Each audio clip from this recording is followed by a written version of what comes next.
unfold.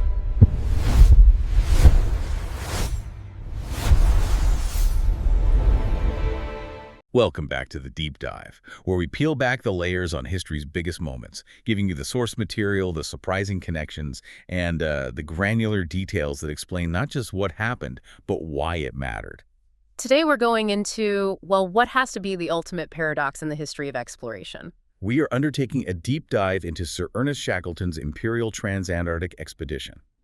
And it's this monumental failure of objective that somehow became the greatest success story in human survival and crisis leadership. It really is the paradox that defines the entire story. This expedition, conceived right on the cusp of, a global catastrophe in 1914, was aiming for the final grand geographic conquest. The first ever 1,800-mile transcontinental crossing of Antarctica. Exactly. But the crushing of the ship, the Endurance, meant the mission was over immediately. And in its place, you get this defining blueprint for adaptive resilience under just impossible duress. Okay, so let's unpack the context first.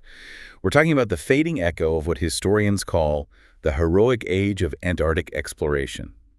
When Shackleton was planning this, was there really anything left to claim, geographically speaking? That's a crucial question because the game had changed. Fundamentally, the rush for the poles was, for all intents and purposes, over. Right. Robert Peary had reached the North Pole, though that's still disputed, in 1909. But more importantly for British prestige, the Norwegian Roald Amundsen, with his almost clinical planning and efficiency. He beat Robert Falcon Scott to the South Pole in 1911. And that ended in tragedy, with Scott's death on the return journey. So Shackleton's crossing sea to sea, continent-wide, was literally pitched as the last great prize. It was an imperial mission to restore British pride. To reassert dominance after the national shock of Scott's loss. Precisely. And the chronological coincidence here is just staggering. This quest for ice and national glory happens exactly as the world is descending into the horror of World War I. The timing is almost theatrical. I mean, the expedition was getting ready to leave the UK in August 1914. Okay. As they're making their final preparations, Germany declares war on France. And Shackleton, ever the patriot, he immediately offers his entire venture, the ship, the resources, all 28 men, to the British Admiralty for the war effort. He was ready to scrap his life's work. Just like that, for national service. Now, logically, you'd think they'd have been recalled immediately, right? Every resource was needed for the Western Front. Of course. But the sources confirm that Winston Churchill, who was the First Lord of the Admiralty at the time, he saw the moral importance of this final push for exploration. He saw the potential for the story to uplift spirits. During the coming dark years, yeah. So he sent back a telegram. A single, one-word reply that set the stage for everything that followed. Proceed. Exactly, proceed. And that one word effectively detached these 28 men from the unfolding global catastrophe. They sailed into total isolation, completely unaware of the industrial slaughter happening in Europe. And their isolated struggle for survival would become, ironically, far more famous than the imperial goal they were originally pursuing. Far more enduring. So our mission today is really to understand the mechanics of this miracle. We need to look at the flaws baked into the mission from the start, how Shackleton managed this incredible psychological marathon, and the sheer audacity of how he ultimately got every single man back alive. Let's start with the mission complexity, because this wasn't a simple trip at all. It was a massive logistical gamble, relying on two groups operating thousands of miles apart. Oh, it was hugely complex. The plan was inherently risky, reliant on perfect timing across an entire continent. Shackleton's main group, the Endurance Party, their job was to enter the dangerous Weddell Sea and land at Vosel Bay. And from there, he and a small team would attempt the first crossing. Right, but 1,800 miles is impossible without resupply points. You need fuel stops, basically, in the middle of a barren continent. Which is where the second team comes in. The Ross Sea Party, aboard the ship Aurora, they were tasked with sailing to McMurdo Sound on the complete opposite side of the continent and laying crucial supply depots for Shackleton's team to pick up during the final leg. The hardest, least glorious job. Absolutely. And here's the profound, heartbreaking irony we just can't overlook. While the Endurance crew survived their ordeal, the Ross Sea Party, they suffered immensely for a cause that was doomed before it even started. It's staggering detail. It is. Their ship, the Aurora, broke loose from its moorings and drifted for months, leaving the shore party stranded with minimal gear. They had no idea if Shackleton was even alive, but they doggedly completed their mission. They laid the depots. And when they were finally rescued? They had suffered 3 fatalities. 3 men died laying depots that ultimately Shackleton's party never even came close to using. Their sacrifice just underscores the immense human cost, kind of hidden in the shadows of the main story. Now let's pivot to how Shackleton found the men for this monumental endeavor. And this brings us to the famous recruitment ad, right? The one everyone quotes in leadership seminars. Ah, yes. The legendary ad, the epitome of brutal honesty. Men wanted for hazardous journey, low wages, bitter cold, safe return doubtful. Honor and recognition in case of success. It's cited everywhere. It is. But our sources, based on, rigorous archival research by polar historians, they confirm this advertisement is a total fabrication. It never ran. Never. So if Shackleton didn't rely on this sort of romantic fatalism, why does the myth persist? Because we need the romance. I think so. We want to believe that only the most audacious, almost suicidal honesty could attract such a courageous crew. The reality was much more conventional. Shackleton recruited through his status and his networks. He still got over 5,000 applications. Which shows the appetite for this kind of adventure at the time. Oh, absolutely. And among those 5,000, we find this charming detail about the expectations of the age. The 3 sporty girls. Indeed. He received letters from 3 sporty girls who were keen to join, which he politely declined. But more crucially, the selection process itself was highly idiosyncratic. He was prioritizing mental and social qualities over pure technical skill. He seemed to be interviewing for temperament. Can you give us an example of this? Okay, take Reginald James, the physicist. Shackleton's primary interest in him wasn't his particle physics expertise. It was whether he could sing. Seriously. Which James, fortunately, could. Or consider Leonard Hussey, the meteorologist. He was selected partly because Shackleton thought he looked funny, and primarily because he owned a 12-pound banjo. The banjo. That comes up again and again. It's critical. Shackleton was, consciously or not, valuing mood makers and entertainers as highly as he valued engineers or navigators. He knew that morale would be the most perishable commodity. It's a proactive, predictive leadership style. He knew survival would depend more on psychological defense than on raw technical skills. Precisely. Music and humor were the essential mental medicine. So this brings us to the ship itself, the Endurance. A name that implies permanence, but a design that, well, it harbored a fundamental flaw for the environment it was heading into. The ship was beautiful and heavily built, a 3-masted barkentine constructed in Norway. It used massive oak and greenheart timbers. It was tough. But it was tough against the abrasion of ice. Its whole geometry was fundamentally mistaken. And the critical difference here is the engineering lesson that Roald Amundsen learned from Fridtjof Nansen, which Shackleton failed to incorporate. This is the critical failure point. This is why the wreck was found in 2022. Nansen's ship, the Fram, had a rounded, egg-shaped hull, and the physics was deliberate. When the ice compressed it, the hull was designed to rise up to pop out of the ice, avoiding the crush. The pressure just lifted the ship. Right. But the Endurance had a traditional, commercial V-shaped hull. Which was optimized for speed under sail, but in pack ice. A disaster. When the massive pressures of the pack ice began to act on that V-shape, the hull acted like a perfect wedge. Instead of rising, it was locked firmly into the flows. Escape was impossible. So a design for smooth sailing was their literal undoing. But there was also a structural weak spot that centralized the failure. That's the second key flaw, the lack of cross-bracing amidships. To accommodate the big 350-horsepower steam engine, the engine room was a large open space. A purpose-built drift ship would have had more internal bracing. Exactly. Internal bulkheads bracing throughout to distribute stress. Because the space was so cavernous, it became the primary locus of failure. And how much pressure are we talking about here? When the Whittle gyre acted on that hull, we are talking catastrophic dynamic forces. The Weddell Sea is this massive circular current that constantly compresses billions of tons of pack ice. The men called it a 1,000,000-ton pressure, acting on this relatively small ship. When that force found the weakness of the V-shaped hull and concentrated on that unbraced engine room, well, the timbers began to twist and buckle. The ship was being squeezed, not just stuck. So, with a ship that's already structurally compromised by its design, they depart Grytviken, South Georgia, in December 1914. And they get some incredibly strong warnings right out of the gate. They do, and Shackleton, driven by this mission momentum, he chooses to override them. He was giving the best environmental intelligence available from the seasoned Norwegian whalers. What did they tell him? They warned him that the pack ice in the Weddell Sea was unprecedentedly severe. It was extending much further north than they had ever recorded. Yet he pressed on. He was determined to reach Vosel Bay before the season ended. He was under immense time pressure. For 6 weeks, the Endurance did battle with the ice. They were agonizingly close to their destination, just days away from Vosel Bay in mid-January 1915. So close. And then, on January 18th, near 76 degrees 34 𝐶, a northeasterly gale combined with plummeting temperatures to compress the pack ice against the continental shelf. The ice just cemented into a solid, impenetrable mass. The Endurance was trapped. Beset. And this begins the long drift. Yeah. 10 months of pure psychological warfare, moving helplessly northward with the currents.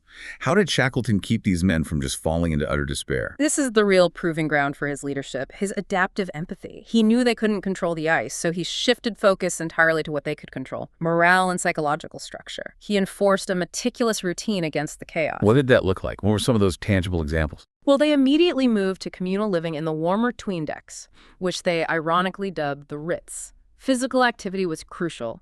They played football and hockey on the vast ice floe, treating it like a giant playing field until the polar night set in.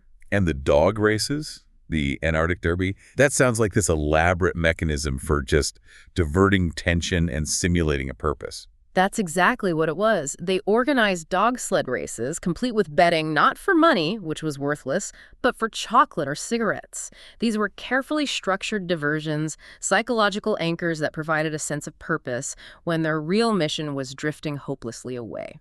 He also had to actively manage the internal social environment, right, to prevent cliques from forming. Oh, absolutely. He used what we'd now call social flattening. He was acutely aware of historical failures rooted in rigid hierarchy, so he mandated that everyone, officers, scientists, sailors, participate in the most menial labor, scrubbing floors, procuring ice. And he rotated tent assignments. Deliberately, to break up existing social patterns and prevent negative cliques from forming. He actually kept the difficult personalities in his own tent to manage them proactively. But despite the games and the enforced fraternity, the pressure must have been immense. We see that in the diaries, particularly from the carpenter, Harry McNish. McNish's diary gives you that crucial grounded perspective. While he participated, he also recorded the filthy language being used during card games with the officers, which deeply offended him. That detail reveals the raw, underlying psychological strain that was just simmering constantly beneath the surface. That psychological drift ended abruptly in October 1915, not with a sudden event, but with this relentless, terrifying auditory trauma. Yeah. The ice finally crushing the hull. The crew described it as a form of drawn-out torture. The ice pressure was immense, continuous. Orsley, the captain, wrote that the ship was groaning like a living thing. And the sound of the beams snapping. He described it as the sound of cannon fire. The men just listened, terrified, for days as their ship was slowly and agonizingly tortured to death. The physical collapse happened quickly after that. On October 24th, the stern post was forced out, causing a leak that the pumps couldn't contain. 3 days later, on October 27th, the deck beams amidships in that unbraced engine room finally gave way. Shackleton knew the fight was lost. He gave the order, abandon ship. And stepping onto the ice, Shackleton performed this ultimate piece of symbolic leadership. He redefined value right there in that moment. He imposed an extremely strict weight limit, only 2 pounds of personal items per man. And to drive the point home, he took his own gold watch and a handful of gold sovereigns and just flung them into the snow, declared them utterly worthless. But in a great paradox, he allowed one heavy 12-pound luxury item to remain. The banjo. Leonard Hussey's banjo, and that decision was so deliberate. The immediate abandonment of material wealth contrasted with the preservation of mental well-being. That 12 pounds of music was deemed more essential for their collective survival than gold. It was mental medicine. Prioritized over everything else. And before the ship fully sank, Frank Hurley, the photographer, he did something incredible, a desperate act of historical preservation. Hurley's devotion to the record was total. He realized his glass plate negatives were submerged in the freezing slush of the sinking ship's hold. He stripped to the waist and dove into the dark, freezing water to retrieve these heavy tin boxes. An immense physical risk. And then came the cruelest leadership decision. A ruthless edit. Shackleton and Hurley sat together on the ice, confronting the weight problem. The plates were just too heavy. Way too heavy. Shackleton feared that carrying them all, or even the temptation to go back for them, could compromise the entire party.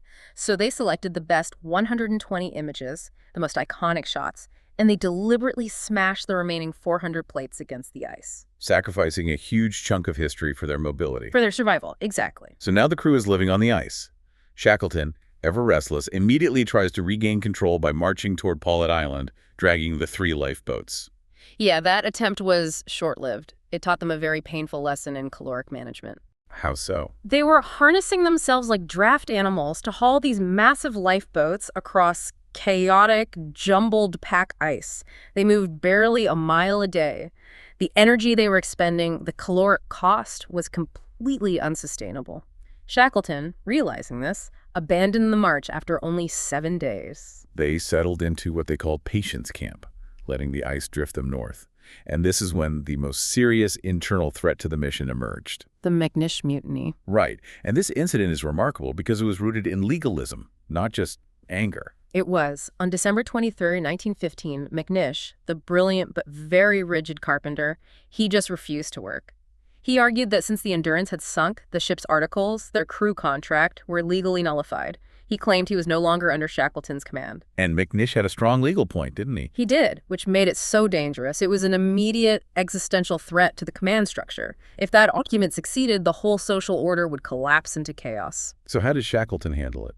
He knew he had to crush it instantly. He pulled out the tattered ship's articles and read the specific binding clause. The crew was obligated to perform duties on board, in the boats, or on the shore until the expedition concluded. But the sources suggest he went further than just a legal argument. Oh, he did. Yeah. He sealed the confrontation by allegedly putting his hand in his pocket, implying he was carrying a revolver, and threatening to shoot McNish on the spot if he didn't obey. Wow. McNish backed down immediately, which saved the chain of command. But the friction never healed. Despite McNish's indispensable role later on, Shackleton would later deny him the Polar Medal, a profound consequence for that one moment of dissent. Meanwhile, as all these psychological and legal battles were raging, the slow creep of starvation was forcing some increasingly desperate choices about their diet. The diet shifted entirely to seal and penguin meat.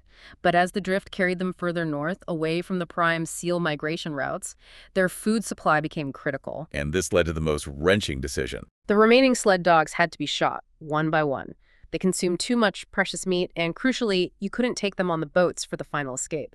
The psychological toll of killing the dogs, which had been their companions and their primary motive force for months, that must have been just immense. It was devastating. You see it in several of the diaries. But the ultimate marker of desperation came next. They had to consume the dog meat. The crew, starving, ate the meat, which Shackleton noted was tender. This act, consuming the animals that had been their companions, marked their final entry into the most primal level of survival. So let's move to the escape. By April 1916, the ice floe that had been their home for months had shrunk to barely 50 yards across and was disintegrating fast. The floe was literally melting out from under them. On April 9th, Shackleton found an open lead of water. He gave the order to launch the 3 lifeboats they'd hauled for so long, the James Caird, the Dudley Docker, and the Stancomb Wills. The target was Elephant Island. A 7-day voyage in open lifeboats across the Southern Ocean, the most turbulent, freezing sea on Earth. It just sounds like a continuous nightmare. It was relentless physical degradation. The boats were heavily laden, constantly hit by freezing spray. The temperatures were so low that their soaked clothing instantly froze solid. It turned their garments into these agonizingly stiff, iron-hard casings. And the salt combined with the friction led to terrible physical suffering. They suffered from horrible saltwater boils and abscesses, erupting on their wrists, necks, and buttocks, caused by salt crystals just grinding against wet fabric. Sleep was impossible, and they were severely dehydrated, surrounded by water, which caused their tongues to swell painfully.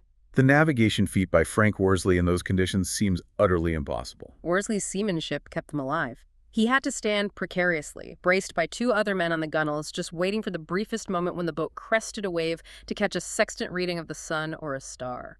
Using a sodden notebook for his calculations. Yes, and he kept the critical chronometer wrapped inside his clothing to maintain its temperature and accuracy. Just an incredible feat. They reached Elephant Island on April 15th. Yeah. A moment of relief, but immediately followed by the grim reality that they were just dying slower. Exactly. Elephant Island was a desolate, frozen rock, completely outside any shipping lanes. There was zero hope of a passive rescue. Shackleton realized instantly that to save the 22 men there, he had to take the smallest, most seaworthy boat and launch the most audacious rescue mission imaginable. Which meant refitting the 22.5-foot James Caird for an 800-mile open ocean voyage to South Georgia. And here, McNish, the perceived mutineer, became indispensable. McNish's practical genius was now the key to everyone's salvation. He took scavenged sledge runners and packing cases to raise the boat's gunwales by several inches, giving it crucial freeboard. He built a makeshift deck structure over the bow and stern. Using everything they had. Everything. And his improvisational caulking. It just highlights the extreme desperation. He needed sealant for his deck, but had no pitch. So he manufactured his own, using this grotesque but effective mixture of oil paint, lamp oil, and seal blood. He sealed the boat with that. He did. To prevent the Caird from being swamped by the breaking seas, it was a low-tech, genius engineering born of pure necessity. Shackleton selected his 5-man crew for this near-suicide mission, Worsley for navigation, Creaney for strength, McNish for his carpentry, and 2 sailors. The James Caird launched on April 24, 1916. You know, a small navigational error, just 1 or 2 degrees off course, would have meant missing South Georgia entirely. They would have drifted into the vast Atlantic and died. Worsley's task was nothing short of heroic. And the physical conditions inside that tiny boat were horrific. The men were just crammed into the bilge. They endured what they called reindeer bag rot. Their sleeping bags, constantly soaked, began to ferment and shed hair, turning into these slimy, smelly traps. The saltwater boils were excruciating, and thirst was the primary enemy. The psychological low point came mid-voyage in the form of that legendary rogue wave. On May 5th, around midnight, Shackleton spotted what he thought was a line of clearing sky. A second later, he realized it was the white foam crest of an enormous rogue wave, stretching from horizon to horizon. He just shouted, "Hold on! It's got us." And the wave just buried them. Completely. Buried the small boat entirely in tons of freezing water. But McNish's makeshift repairs held. They held just long enough. The modified Caird was flooded, but it was structurally intact. What saved them was the immediate collective reaction of all 6 men, just bailing with anything they could find, hats, their frozen sleeping bags, until the boat was safe. The event left them shattered, but alive. They sighted South Georgia on May 8th, but they couldn't land immediately. No, a massive hurricane forced them to stand off for 2 agonizing days, nearly wrecking the Caird. They finally crash-landed at King Haakon Bay on May 10th, with the rudder destroyed. They were alive, but stranded on the wrong, uninhabited side of the island. Separated from the whaling stations by the precipitous, unexplored Allardyce Range. Which necessitated the final, utterly unprecedented feat, the 36-hour traverse of the island on foot. So Shackleton, Worsley, and Crean set out. With ridiculously inadequate gear. No tent, no sleeping bags, just 50 feet of rope. And it was McNish, again, who provided the critical piece of last-minute ingenuity, driving screws he'd salvaged from the Caird into the rotting soles of their boots to create rudimentary crampons. The march itself was nonstop. They had to take extreme risks, like that hair-raising decision to slide down the mountain. They'd climb nearly 3,000 feet through fog and blinding exhaustion. As darkness descended on this razorback ridge, they realized that stopping meant freezing to death. So Shackleton ordered this desperate maneuver. They sat on their coiled ropes like sledges and blindly slid 1,500 feet down a steep, unknown slope. It's a suicidal gamble. That saved their lives. It conserved energy and got them through the night. And during this 36-hour ordeal, all 3 men experienced the now famous 4th man factor. It's one of the most famous examples in survival literature. Shackleton later wrote about the feeling that we were 4, not 3, sensing this benevolent, guiding presence walking with them. Worsley and Crean independently confirmed this feeling of an invisible companion. T.S. Eliot famously referenced it in The Wasteland. Exactly. Whether it was spiritual or a function of extreme psychological stress, it provided the resilience to keep marching when their physical limits were long past. The journey ended with the unmistakable sound of civilization. At 6:30 a.m. on May 20th, 1916, they heard the steam whistle of the Stromness whaling station calling the men to work. They stumbled down the last slopes and walked into the station, just filthy, bearded, covered in blubber, soot, and grime. And the station manager, Thorolf Searle, he didn't even recognize them. No, he was a tough Norwegian whaler, but the sight broke him. He reportedly wept when Shackleton finally revealed his identity. "My name is Shackleton." The sight of these men emerging from the heart of the Antarctic wilderness after nearly 2 years, it just shocked the toughest men on the island. So while Shackleton was on that impossible journey, the 22 men left behind on Elephant Island under Frank Wild's command were fighting their own desperate battle against hopelessness. What was that camp like? The conditions were utterly grim. They were living under 2 overturned lifeboats, the Stancomb Wills and the Dudley Docker raised on rock walls. That was their only shelter. Exposure was constant, resources were scarce, and hope was fading fast. And their primary source of heat, the blubber stove, actually created a whole new set of health problems. Right. The stove was essential for survival, but toxic. It filled their poorly ventilated shelter with this thick, acrid, oily smoke. This caused respiratory distress, constant coughing, and a painful condition they called smoke blindness. It covered everything in thick black soot.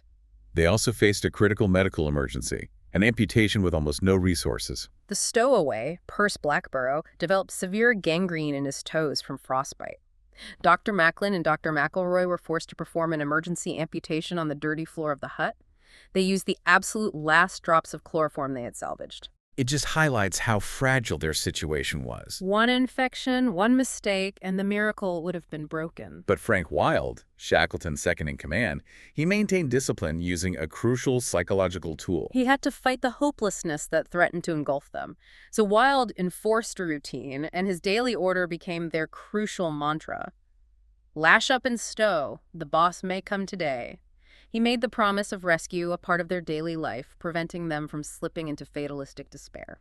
Meanwhile, Shackleton had to fight the heavy winter ice of 1916 to get back to them, and it wasn't a quick success. No, not at all. It took 4 attempts. The first 3 rescue missions, using whatever vessels he could get his hands on, a whaler, a trawler, a sealing schooner, were all repelled by impenetrable pack ice or gales. He was constantly being turned back. The final, successful attempt relies on the remarkable bravery of the Chilean Navy. That was the steam tug 𝐏𝐿𝐶𝐂. It was a small, agile vessel, but critically, it was not ice-strengthened, and it had no radio. Captain Luis Pardo volunteered to command the mission, navigating the treacherous ice leads with exceptional high-risk skill. And the reunion on August 30, 1916, it's the perfect cinematic ending after 2 years of suffering. It is. The 𝐏𝐿𝐶𝐂 sighted the camp. Shackleton approached in a boat, and his first shouted question to Wild was beautifully simple and direct. "Are you all well?" And Wild's reply, "All safe, all well, boss." Within an hour, all 22 men were evacuated. Not a single life was lost among the Endurance Party, a technical failure of the mission, but a 100% success rate in human preservation. Which brings us to the core analysis of this deep dive. Shackleton's success wasn't rooted in flawless execution because the mission failed spectacularly. His genius was leadership through adversity. How does his style compare to his polar rivals? The comparison is essential. Amundsen was the model of technical, ruthless efficiency, superior equipment, perfect planning. He avoided risk. Scott was defined by a kind of hierarchical discipline and rigidity, which ultimately failed his men. And Shackleton, conversely, led with what we're defining as adaptive empathy. He prioritized the men over the mission constantly. That's the key. His obsession was morale. He understood that in this scenario, a man's mental state was more critical than his physical strength. He was constantly improvising solutions rooted in social cohesion, from rotating tents to keeping that banjo. The anecdotes really illustrate this culture of care he cultivated. The milk incident, for example. This happened when supplies were agonizingly low. Shackleton still insisted on providing hot milk at 6 a.m., this tiny, precious comfort. When one sailor accidentally spilled his portion, the other men, without being prompted, silently shared their own meager amounts into his mug. Wow. That action, born of shared sacrifice, just reflects the culture of collective welfare that Shackleton had fostered. And the mittens incident during the James Caird journey is the ultimate demonstration of leading by physical sacrifice. When Frank Hurley lost his heavy mittens to the waves, Shackleton immediately gave Hurley his own pair, knowing Hurley needed dexterity for essential tasks. As a result, Shackleton suffered severe frostbite on his own fingers, a profound physical sacrifice that cemented the men's loyalty forever. And we noted earlier his calculated decision to keep difficult personalities close. That wasn't just kindness. That was sophisticated command strategy. It was proactive risk management. It was psychology. He kept potential negative influences, like McNish and Hurley, in his direct tent party or on the carded. He wasn't honoring them with proximity. He was containing their potential for spreading dissent and maintaining direct, continuous control over the psychological environment of the entire expedition. So the Imperial Trans-Antarctic Expedition was a total operational failure. The continental crossing failed, the ship sank, the Rossi party died for unused depots.